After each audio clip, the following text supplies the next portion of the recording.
अस्सलाम वालेकुम and welcome to Absar Alam live. आज DG ISPR lieutenant general Ahmad Sharif Chaudhry ने एक प्रेस कॉन्फ्रेंस की है और बहुत से मौज़ूआत पे बात की है, लेकिन सबसे जो अहम जिसको आज हम अपनी गुफ्तगू का हिस्सा बनाएंगे वो है जनरल फैज़ हमीद और उनका कोर्ट मार्शल। उससे मुताल्लिक कुछ फैक्ट्स हमारे सामने रखे हैं और वो फैक्ट्स उनमें से शायद काफ़ी सारी चीज़ें हम कल के अपने पॉडकास्ट में आपके साथ ऑलरेडी डिस्कस कर चुके हैं और उनको ही आज फर्दर आगे बढ़ाएंगे। अस्सलाम वालेकुम सर। वालेकुम अस्सलाम। कैसे हैं आप? ठीक हूँ। आपकी दी हुई खबरों की तस्दीक हो गई DGISPR की तरफ से बहुत सारी। बिल्कुल, और शुरू कर लूँ यहाँ से ही कि उन्होंने कहा है कि फैज़ हमीद के खिलाफ ठोस शवाहिद पर मबनी इंक्वायरी हुई और उसके बाद ये जो फील्ड जनरल कोर्ट मार्शल का प्रोसेस है इसका आगाज़ किया गया। ये कल आपने हमें बताया भी है। ये ऐसे ही, लेकिन मैं आपको एक और अहम खबर बताऊं इससे पहले कि हम इस पे बात करें, और वो ये है कि परसों कोर कमांडर्स कॉन्फ्रेंस हुई है जिसमें पूरे मुल्क के तमाम core commanders, army chief, DGISI, DGMI और जो कुछ सीनियर लेफ्टिनेंट जनरल्स होते हैं वो वहाँ मौजूद थे। और उस कॉन्फ्रेंस में, कोर कमांडर्स कॉन्फ्रेंस में, जो समरी ऑफ एविडेंस है जनरल फैज़ के क्राइम्स की वो पेश की गई।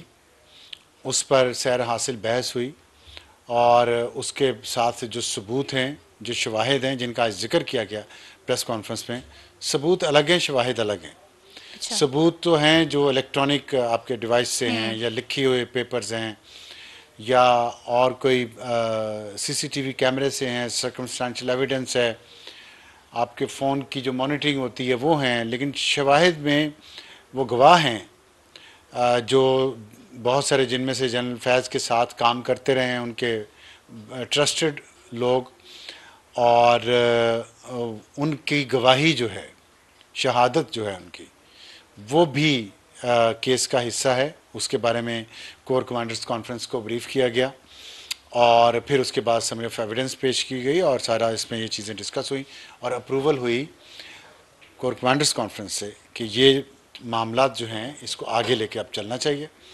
तो उसी के फॉलोअप में ये आज की प्रेस कॉन्फ्रेंस हुई है। अच्छा, आप इसको कैसे देख रहे हैं जो इन्होंने ये सारी जनरल फैज़ हमीद से मुतालिक जो भी सारी तफसीलात हैं आज उनमें से बेशतर लोगों के साथ शेयर कर दिए हैं और ये बता दिया है कि किस तरीके से प्रोसीजर जो है वो आगे बढ़ाया जाएगा? देखिए, जो केस की तफसीलात हैं बेशतर तो नहीं है उन्होंने अभी तक शेयर की। उन्होंने प्रोसीजर पे बात की है, उन्होंने आइन और कानून पे बात की है। और ये बात, मैं आपको इस सवाल का जवाब देने से पहले मैं थोड़ा सा आपको रद्देमल बताना चाहता हूँ जो खान साहब ने आज जेल में दिया है। और क्योंकि उन्होंने जो बात की है वहाँ मीडिया के, तो उससे लग रहा था कि वो काफ़ी डिस्टर्ब्ड हैं। अच्छा। इस सारी डेवलपमेंट से, और उसकी डिस्टर्बेंस की वजह मैं आपसे अभी बात करूंगा जो हमें प्रेस कॉन्फ्रेंस के कुछ अल्फाज से भी पता चली है। तो डिस्टर्बेंस है, डिस्टर्ब हैं, उतना एग्रेसिवली बात नहीं कर रहे जितना एग्रेसिवली वो बात किया करते थे। ये पिछले 2-3 दिन से लो हैं काफ़ी। तो इससे लग रहा है कि उनको अंदाज़ा है आने वाले वक्त का। और जो आपने अभी जो सवाल पूछा है उससे भी ये जाहिर है, बिल्कुल पॉइंटेड क्वेश्चन एक रिपोर्टर ने पूछा है कि आप बताएं ये जनरल साबिक army chief general Qamar Javed Bajwa और साबिक DGISI नवीद मुख्तार के अंडर भी तो काम किया हुआ है ना जनरल फैज़ ने, तो वो कैसे फिर उनको यहाँ तक पहुँचाने वाले वो लोग हैं, तो उन्होंने प्रमोट भी उनको किया जनरल कमर जावेद बाजवा ने। तो उस पर उनका जो जवाब शुरू हुआ ना DGISPR का, उन्होंने कहा कि DGISI जो है वो डायरेक्टली रिपोर्ट करता है प्राइम मिनिस्टर ऑफ पाकिस्तान को। तो प्राइम मिनिस्टर ऑफ पाकिस्तान उस वक्त है इमरान खान। तो अब आपको समझ आई कि खान साहब का मोरल क्यों डाउन है, वो डिस्टर्ब क्यों है। क्योंकि DGISPR ने आज बहुत वाज़ेह हिंट दे दिया है कि अगली बारी इमरान खान की आएगी, क्योंकि जनरल फैज़ ने जो कुछ किया है और सियासी जमात, उन्होंने बहुत वाज़ेह तौर पे कहा कि वो मखसूस सियासी जमात के लिए कवायद व ज़वाबित के ख़िलाफ़ काम किया फैज़ हमीद ने। ये DGISPR के अल्फाज हैं। इल्ज़ाम है फैज़ हमीद ने मखसूस सियासी अनासर की इमा पर कानून की हदूद से तजावुज़ किया। अब ये जो दो बातें की हैं ना उन्होंने, तो सियासी जमात कौन सी है? PTI के चेयरमैन कौन थे? इमरान खान। वज़ीर आज़म कौन थे? इमरान खान। तो उनके कहने पे, ये उनके पास सबूत है ना, मैंने आपको बताया ना, सबूत भी हैं, शवाहिद भी हैं। उसकी बुनियाद पर उन्होंने ये बात की है। तो और साथ उन्होंने एक और बाद में जो सवाल हुआ जिसमें ये पूछा गया कि आर्मी एक्ट के तहत मिलिट्री कोर्ट में किसी सिविलियन पे कैसे मुकदमा चलाया जा सकता है, यानी इमरान खान की तरफ। तो इसका जवाब उन्होंने ये दिया कि आर्मी एक्ट के अंदर है कि अगर आर्मी एक्ट के जो आर्मी के मुलाजमीन हैं उनके साथ मिलकर कोई सिविलियन या किसी भी और इदारे का फ़र्द जो नॉन आर्मी प्लेयर है, वो उसके साथ मिल के कोई ऐसा काम करता है जो आइन और कानून से मुतजाविज़ है, आर्मी एक्ट की खिलाफ वर्जी है, तो ना सिर्फ आर्मी एक्ट के तहत उस फौजी के खिलाफ एक्शन होगा बल्कि उस दूसरे गैर फौजी के खिलाफ भी एक्शन होगा। ये आर्मी एक्ट में लिखा हुआ है। और फिर उन्होंने कहा कि कानून अपना रास्ता बना लेगा जब वक्त आएगा। तो वक्त बहुत करीब है और इसमें बहुत वाज़ेह इशारे हैं कि जनरल फैज़ ने जो कुछ बता दिया है, जो सबूत और शवाहिद हैं, उसमें इमरान खान को किसी भी वक्त मिलिट्री कोर्ट के सामने ले जाया जा सकेगा और ये कुछ ज़्यादा दूर नहीं है। और जहाँ तक बात है जनरल कमर जावेद बाजवा की और साबिक DGISI नवीद मुख्तार की, नवीद मुख्तार का तो मेरा ख्याल है कि ऐसा कोई रोल नहीं होगा, क्योंकि जनरल फैज़ डायरेक्टली कमर जावेद बाजवा जो उस वक्त साबिक आर्मी इस वक्त साबिक आर्मी चीफ़ हैं, उस वक्त आर्मी चीफ़ थे, और इमरान खान जो प्राइम मिनिस्टर थे, उनको डायरेक्टली रिपोर्ट किया करते थे। तो नवीद मुख्तार वॉज फिगर है DGISI, ये उनको खुद ही चाहिए था, वैसे इतने बड़े ओहदे पे बैठे थे तो उनको इस तरह फिगर हेड बन के नहीं बैठना चाहिए था, अपनी अथॉरिटी यूज़ करते या जिम्मेदारी लेते या छोड़ देते। तो ये इस पे उनके ख़िलाफ़ कोई क्या कह सकता है सिवाय इसके कि हम अफसोस ही कर सकते हैं कि ऐसे लोग इतने बड़े बड़े ओहदों पे पहुंच जाते हैं और फिर अपना काम और आइन और कानून के मुताबिक नहीं करते। लेकिन साबिक army chief Qamar Javed Bajwa is not out of grey yet. उनको अभी कुछ मसाइल का सामना है और उसमें टॉप सिटी का केस टॉप पे है। फैज़ के साथ मिलकर उन्होंने क्या किया, बाजवा ने कितनी बातों की अप्रूवल दी उन्होंने। ये बाजवा की और फैज़ की रिटायरमेंट के बाद तो ऐसी कोई शहादत नहीं है। तो एक ही है ऐसा मौका, टॉप सिटी वाला केस, जिसमें जो पैसों का लेन देन हुआ है, जो प्रेशर डाला गया है टॉप सिटी वालों पे, उसमें कमर जावेद बाजवा या उनके किसी रिश्तेदार की कितना किरदार था, कितना अमल दखल था और उसके नतीजे में क्या हुआ, ये बात अभी क्लियर नहीं हुई। ये फैज़ उसका कितना सच मानता है, कितना दूसरे पे डालता है अपने सीनियर पे, ये वक्त बताएगा। लेकिन एक बात बहुत ज़रूरी है कि जो कमर जावेद बाजवा साहब जब आर्मी चीफ थे तो उनके भाई को PIA बर्मिंघम का हेड बनाया गया। इकबाल जावेद बाजवा उनका नाम है, तो उनको बनाया गया वहाँ का हेड और उस वक्त ये ख़बरें आई भी थी। लेकिन ज़ाहिर है उस वक्त वो आर्मी चीफ थे, उस वक्त वो स्याह और सफ़ेद के मालिक थे। बाजवा साहब और फैज़ साहब की, इमरान साहब की एक एम्पायर थी जिसमें वो लोगों को वो फैसला करते थे किसको ज़िंदगी देनी है, किसको मौत देनी है।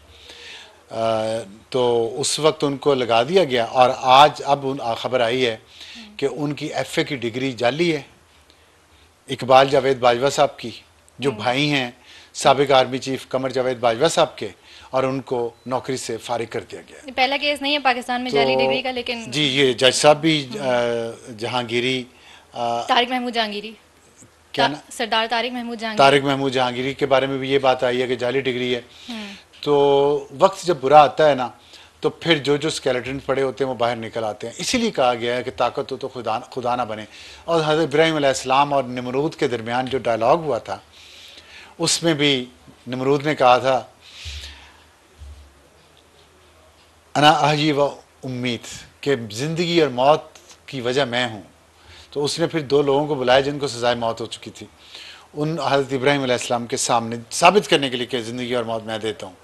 एक की गर्दन उड़ा दी और एक को छोड़ दिया और हज़रत इब्राहीम अलैहिस्सलाम को कहा देखो मैंने एक को मौत दे दी, एक को ज़िंदगी दे दी। तो बाजवा, फैज़ और इमरान खान भी कभी अपने आप को ये समझा करते थे। अब देखें अब भाइयों तक भी बात पहुंची हुई है और कहाँ बात पहुंची हुई है। सवाल यहाँ पे आपसे पूछूं, जो जनरल फैज़ हमीद के खिलाफ कार्रवाई का अमल जो शुरू हुआ है और आज जो DGISPR की जो प्रेस कॉन्फ्रेंस है, इसमें जिस तरह से इमरान खान साहब की तरफ एक इशारा किया गया कि उनका मिलिट्री ट्रायल हो सकता है, जनरल फैज़ हमीद के खिलाफ कार्रवाई सिर्फ उनके खिलाफ कार्रवाई है, या ये आप समझते हैं कि ये जो एक पर्पस था इसके पीछे वो इस प्रोसेस तक आना था, इमरान पर्पस क्या? खान तक आना था? आप जो कह रही हैं कि इमरान खान तक आने के लिए जनरल मिलिट्री फैज़ का ट्रायल। रास्ता चुना गया? मेरा नहीं ये ख्याल। अच्छा। बात ये है कि जनरल फैज़ ने इतने क्राइम किए हुए थे, और जो 9 मई को जो हुआ है, असल जो झगड़ा है ना, जहाँ से जनरल फैज़ ने ओवर एस्टिमेट किया अपने आप को, अपने नेटवर्क को, अपनी ताकत को, अपनी ख्वाहिश को, एम्बिशन जिसे कहते हैं, वो 9 मई का वाक़या था, जिसका हम कल बहुत तफसील से जिक्र कर चुके हैं, जिसमें म्यूटनी ना सिर्फ आर्मी चीफ के खिलाफ थी, बल्कि कुछ ऐसी जगहों पर कब्जा करके पाकिस्तान के लिए मुश्किलात पैदा करने की कोशिश थी, जिसके बाद जाहिर है हालात बहुत ख़राब हो जाते। ये जो उन्होंने काम किया है ना, और यह रिटायर होने के बाद जारी रखा। देखिए, आपने रिटायरमेंट से पहले बहुत, मैंने आपको बताया ना कि ज़िंदगी और मौत की बातें करते थे, तो कर लिया आपने, आपने वर्दी उतारी है, रिटायर हो गए, आप चले जाएं, बहुत माल कमाया हुआ है, आप याशी करें, और भी तो आपके लोग कर ही रहे हैं ना याशी, तो आप भी कर लेते, लेकिन नहीं, उनकी ख्वाहिशात बहुत बुलंद थी, उन्होंने इससे आगे जाना था, तो वो रिटायरमेंट के बाद भी उन्होंने एक काम जारी रखा, जिसका क्लाइमैक्स 9 मई था। उसमें जो वो फंस गए हैं ना, तो फिर दूसरे गड़े मुर्दे भी उखड़े हैं, और अब सबूत उनके खिलाफ इतने हैं कि वो बच नहीं पाएंगे। और वो सबूत जाहिर है वो किंग पिन है इस सारे नेटवर्क में, जो इमरान, बाजवा और फैज़ का था, तो उस किंग पिन को जब वो पकड़ा गया तो जाहिर है उस पर सबूत इतने निकले हैं कि इमरान खान उसके लपेटे में आएंगे, क्योंकि इमरान खान के साथ रिटायर होने के बाद भी राब्ते में रहे हैं, अली मीन गंडापुर के साथ राब्ते में रहे हैं, पीटीआई की बहुत सारी लीडरशिप के साथ ये तो राब्ते कल में रहे रऊफ हैं। हसन साहब ने भी कहा है ना कि हमारा राब्ता ऑन एंड ऑफ था जी, जनरल और फैज़ आप से। देखेंगे कि एक महीने 4-5 वीक्स के अंदर अंदर मजीद आम गिरफ्तारियां होंगी, अच्छा। आम लोगों की, और इसी इसी ये जो जनरल फैज़ का जो कोर्ट मार्शल इदारे चल के रहा है, अंदर के लोगों की? इदारे के अंदर के रिटायर्ड लोगों के भी बहुत सारे तो ऑलरेडी कस्टडी में हैं, और एक कर्नल लियाकत हैं जो इस्लामाबाद डेट के इंचार्ज होते थे, वो लंदन में हैं इस वक्त, लेकिन वो लंदन जाने से पहले वो इतने सबूत दे के गए हैं कि केस बहुत मजबूत हो गया जनरल फैज़ का, जनरल फैज़ के अच्छा। ख़िलाफ़, और वो इस शर्त पे गए हैं कि वापस आएंगे, ज़ाहिर है उनको इजाज़त मिली है जाने की, और लेकिन सबूत वो दे गए। इस तरह बहुत सारे लोग हैं जनरल फैज़ के इर्द गिर्द, इदारे के लोग, जो वादा मुआफ़ गवाह बन रहे हैं, और उन्होंने तमाम सबूत, तमाम शहादतें प्रोवाइड कर दी हैं। फिर जनरल फैज़ के अपने मोबाइल फ़ोन से, घर से, फार्म हाउसेस से, और बहुत सारी जगहों से इतना सबूत इकट्ठा हो गया है, और जो जेल सुपरटेंडेंट, डिप्टी सुपरटेंडेंट जो गिरफ्तार हुए हैं, उनसे जो सबूत मिले हैं, तो अब ये केस इतना मजबूत है कि ये अगले 4-5 हफ्तों की मैं जो बात कर रहा हूँ, इसमें जो जो लोग इन्वॉल्व थे, जो आर्मी एक्ट की आज उन्होंने बात की है ना DGISPR ने, कि आर्मी एक्ट के तहत जो किसी फौजी या साबिक फौजी के साथ मिल के कोई साजिश करे या कोई गैर कानूनी, गैर आईनी काम करे, तो वो भी आर्मी एक्ट के तहत बुक होगा, तो उसमें बहुत सारे लोग बुक होंगे, और खान साहब इंक्लूडेड। और इसके अलावा भी और अभी भी तक कुछ ये लगा। सिविलियंस आ सकते हैं इस बिल्कुल कार्रवाई के बिल्कुल आ सकते हैं, बिल्कुल आ सकते हैं, आएंगे भी, अच्छा। आ सकते हैं, आएंगे भी। मैंने आपको बताया पीटीआई की लीडरशिप के कुछ लोग हैं, अच्छा। कुछ रिटायर्ड जजेस हैं, रिटायर्ड जनरल्स हैं, और ये रिटायर्ड तो नहीं, खैर एंकर जो हैं, व्लॉगर जो हैं, ये भी आएंगे उस लपेट में। अच्छा। और मैं इस बात पे, ये मुझे दायरा कार यानी इतना वसी हो जाएगा। देखिए, जुर्म भी तो इतना बड़ा था ना, और मैं ये समझता हूँ कि एहतसाब सबका होना चाहिए। बड़ी अच्छी बात की है ISPR ने आज जो बात की है कि हम एहतसाब अपना जो है वो कर रहे हैं, और ख़ुद एहतसाबी का अमल उन्होंने जो शुरू किया है, इसी का हमारा मुतालबा रहा है हमेशा कि फ़ौज सबसे ताकतवर इदारा है। जब वो खुद अपने अंदर अपनी मंजी के नीचे डांग फेरेंगे, अपना एहतसाब करेंगे, तो फिर और किसी के पास कोई बहाना नहीं रहेगा, ना अदलिया के पास, ना मीडिया के पास, ना पार्लियामेंट के पास, ना सिविलियन ब्यूरोक्रेसी के पास, कि वो अपना एहतसाब क्यों नहीं करते।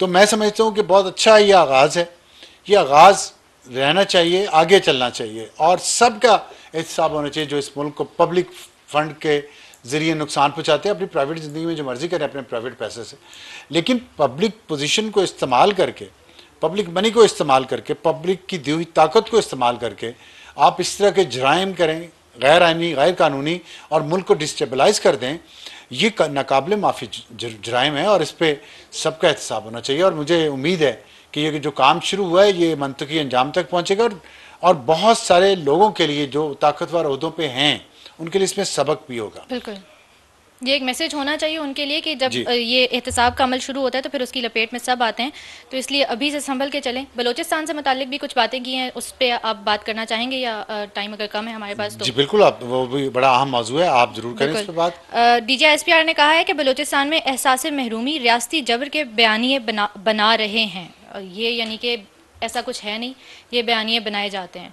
देखिए, बयानिया जो है ना बड़ी अहम चीज़ है, बनाया जाना और उसको काउंटर करना भी मेरे ख्याल में बड़ा अहम पिछले है। कुछ अरसे में ये बयानिया वर्ड इतना ज़्यादा हमारे यहाँ यूज़ हुआ है कि अब इसके अलावा कोई और वर्ड जहन में आता ही नहीं है आपके। ये नहीं, उसकी नैरेटिव उसकी बिल्डिंग, वजह ये है बयानिया बनाना। कि उसकी वजह यह है कि जो सोशल मीडिया और डिजिटल मीडिया जिसको हम कहते हैं, उसकी आमद के साथ जो प्रोपेगेंडा है और जो झूठ का फैलाव है, फेक न्यूज़ का, वो बहुत बढ़ गया है।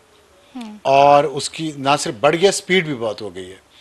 इस वजह से जो डेमोक्रेसीज हैं, जहाँ फंडामेंटल राइट्स की बात करते हैं हम, जब जमहूरियत को सबसे ज़्यादा ख़तरा जो है ना वो फेक न्यूज़ से है और झूठे प्रोपेगेंडा से है पूरी दुनिया में। ये सिर्फ पाकिस्तान की मैं बात नहीं कर रहा, और ये इस पर बहुत काम हो रहा है, बहुत रिसर्च हो रही है, बहुत किताबें लिखी जा रही हैं, और जो तरक्की याफ्ता ममालिक हैं वो ऑलरेडी कानून साजी कर रहे हैं फेक न्यूज़ को कंट्रोल करने की। जैसे no news is ever the fake news, disinformation. जी, और no news is ever the fake news, it's disinformation और मिसइंफॉर्मेशन। ठीक है, लेट्स नॉट से इट चलें, अबाउट डिसइंफॉर्मेशन कह आवरसेल्व्स। लें, डिसइंफॉर्मेशन you. कह लें। आपने ताज़ा ताज़ा कोर्स किया हुआ है उस पर, मिसइंफॉर्मेशन एंड मिस डिसइंफॉर्मेशन के ऊपर। आर्टिफिशियल इंटेलिजेंस का रोल बहुत आम है। ठीक है, इस डिसइंफॉर्मेशन में जो आप बात कर ले, फेक न्यूज़ ज़रा आम इस्तेमाल का वर्ड है, लोगों को समझ आता है, इसलिए हमारे खिलाफ यूज़ होता है, तो इसलिए हमने ये सीखा है कि हमें अपने जर्नलिस्ट कम्युनिटी को अपने लिए ये वर्ड यूज़ नहीं करना चाहिए। ठीक है। लेकिन मैं इस वक्त जर्नलिस्ट के तौर पे तो नहीं बात कर रहा, मैं तो एक पाकिस्तानी के तौर पे बात कर रहा हूँ और एक जमहूरियत और आइन पसंद शख्स के तौर पे बात कर रहा हूँ कि जमहूरियत और आइन को सबसे ज़्यादा ख़तरा फेक न्यूज़ से है। ये मीडिया के लोगों को सोचना चाहिए, आप जैसे लोगों को, मीडिया के जो फेक न्यूज़ का शिकार हो जाते हैं और फिर उससे ज़ाहिर है प्रोपेगेंडा फैलता है, और उसी को वो जहनों को इतना ज़्यादा पुरतशद्दद बना देता है। ये रिसर्च हुई है कि झूठा प्रोपेगेंडा लोगों के जहनों को पुरतशद्दद बना देता है, और फिर जब वो स्ट्रीट में आते हैं तो वो फिर वायलेंस की तरफ चले जाते हैं, और इसी से हंगामे जो पूरी दुनिया में फूट पड़ते हैं अचानक आजकल, बड़ी बड़ी जमहूरियतों में, यूरोपियन जमहूरियतों में फूटे हैं, और अमेरिका में भी जो पिछले इलेक्शंस के बाद वहाँ पे हुआ है, उसकी वजह ये है कि झूठा प्रोपेगेंडा। तो उसमें जो उन्होंने बात की है बलूचिस्तान की, देखिए उसमें प्रोपेगेंडा तो हो रहा है, इसमें कोई शक नहीं है, और झूठा भी प्रोपेगेंडा हो रहा है, लेकिन कुछ चीज़ें जेन्युइन भी हैं। अगर आप समझते हैं कि झूठा प्रोपेगेंडा हो रहा है तो आपने इसे काउंटर करना है, तो काउंटर करने में कुछ जो बुनियादी चीज़ें हैं, अगर कहीं ज़्यादती या जुल्म हो रहा है उसको मानना चाहिए और उसका अजाला करना चाहिए, उसको रोकना चाहिए, उस पर माफ़ी भी मांगनी चाहिए। दूसरी बात यह है कि जो ज़िम्मेदार हैं उनको भी कटहरे में लाना चाहिए। जो नौजवान नस्ल इस प्रोपेगेंडा से, इस नैरेटिव से मुतासर हो रही है, उनके साथ आप लोग क्या कर रहे हैं, उनको वापस लाने में क्या? आपने ये कह दिया है जी कि ये झूठे प्रोपेगेंडे से ये लोग मुतासर हो गए हैं, ठीक है, कह दिया, मान लिया, अब आपने उसका तोड़ क्या निकाला है? तोड़ मोहब्बत, तोड़ उनके हकूक उनको दें और बताएं। आपने कह दिया कि इतने 100 अरब रुपया उनको गया है, और 17 जो बलूचिस्तान के वज़राए आला हैं पिछले, वो बलोच थे, ठीक है, ये बात, वो बलोच थे, लेकिन वो बलोच इलीट से उनका ताल्लुक था। आम बलोच तो उन 17 में से एक डॉक्टर अब्दुल मालिक ही आया ना, उस तरह के और बहुत सारे होंगे, उनको क्यों आगे नहीं आने दिया जाता? उनके खिलाफ या जेन्युइन जो पॉलिटिकल फोर्सेस हैं, अख्तर बेंगल की मैं बात करता हूँ, हासिल बिजंजो को चेयरमैन सेनेट बनने से क्यों रोका गया? किसने रोका? क्या इससे प्रोपेगेंडा, वो जो झूठा प्रोपेगेंडा है, उसको फीड नहीं मिलती?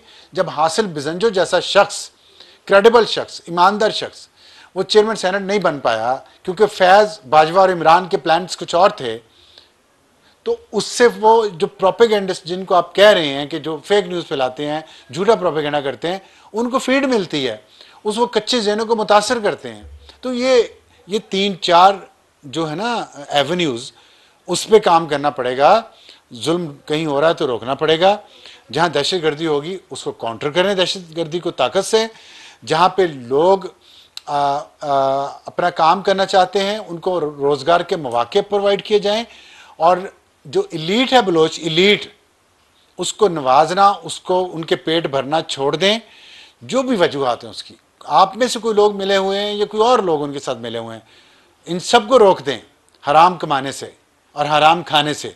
और वो जो पैसा है बलोच अवाम का, वो बलोच अवाम तक पहुँचाएँ, पीने का पानी दें उनको, हॉस्पिटल दें उनको, स्कूल दें, अच्छे स्कूल दें जहाँ पे उनको उनको उनकी तरबियत हो, स्किल्ड लेबर क्रिएट करें, खाली उन्हें अली बे पे ना पढ़ाएं, और फिर वहाँ सड़कें बनाएं, लोगों को आसानियाँ लोगों के लिए पैदा करें। तो मेरा ख्याल इतनी कम आबादी है बलूचिस्तान की, बड़ी आसानी से, मोहब्बत से, जो आपका मेजॉरिटी तो अभी भी वहाँ की पुरअमन ही है ना, वो तो अभी भी पाकिस्तान के साथ ही रहना चाहते हैं ना, वो तो अभी भी अपनी ज़िंदगियों को सिर्फ खुशहाल करना चाहते हैं ना। तो उस मेजॉरिटी को अपनी तरफ लाने के लिए आप इस बलोच इलीट से छुटकारा हासिल करें, और जो असल बलोच नुमाइंदे हैं उनको फोल्ड में लेके आएँ, और उनके ज़रिए उन कच्चे ज़हनों तक पहुँचे, उनको बताएं कि हम दुश्मन नहीं हैं, हम दोस्त हैं और हमसाए हैं, साथ रहना है। बिल्कुल ऐसा ही है कि प्रोपेगेंडा को काउंटर ज़रूर करें, लेकिन एटलीस्ट जेन्युइन कंसर्न्स को भी एड्रेस कर लें। दीजिए इजाज़त, अल्लाह हाफिज़।